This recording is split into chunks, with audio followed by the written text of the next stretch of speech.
Welcome to my weekly video. Now, of course, we had the route map from the Prime Minister on Monday about the way out of lockdown. Some very good news there about certain dates. I'm really relieved that all schools are going back on the 8th of March, that we're having school sport, and also good news on relatives being able to visit loved ones in care homes on a limited basis to start with. I know it's been a real concern to many people. Not so good news that we're going to have to wait 7 weeks for pubs to open.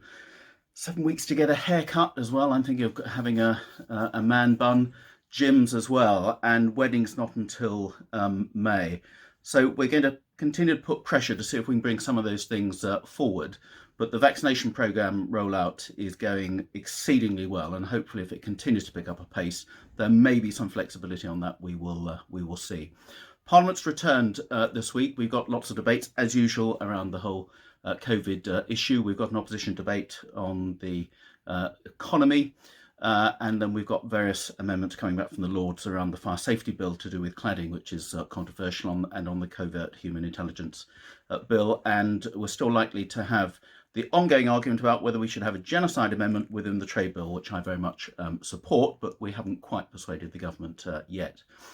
And we've got a debate on Thursday about the route maps out of lockdown for schools. And it's really important that we get those schools back. The Children's Commissioner calculates that by the 8th of March, children will have missed 840 million face-to-face classroom days. The percentage of children who are getting at least an hour's physical exercise each day has fallen from 47% to just 19%. And some calculate that as many as 1 in 6 of our children have got some mental health problems as a result. Really important we get back to some degree of normality and routine for kids at school. We've got a debate on Welsh affairs for St David's Day. Also this week, I've been re-elected as the chair of the all-party group on Tibet, which has become that much more relevant with all the human rights issues going on in China, or abuse of human rights. Really interesting meeting around hydrogen.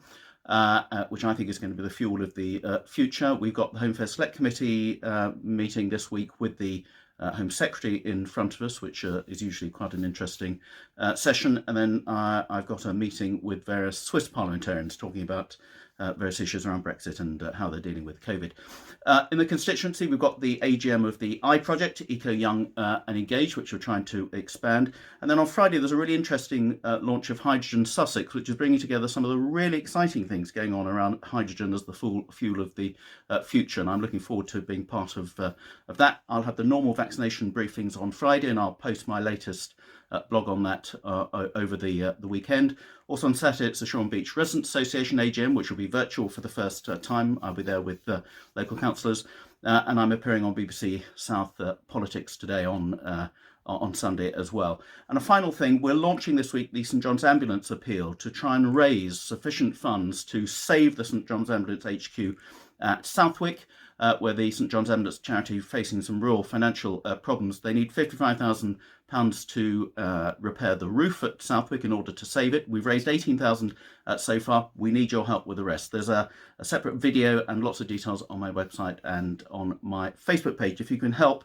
it'll be fantastic. St John's Ambulance have been there for us throughout this pandemic. We now need to be there for them. If you can give any help, I'd love to hear from you.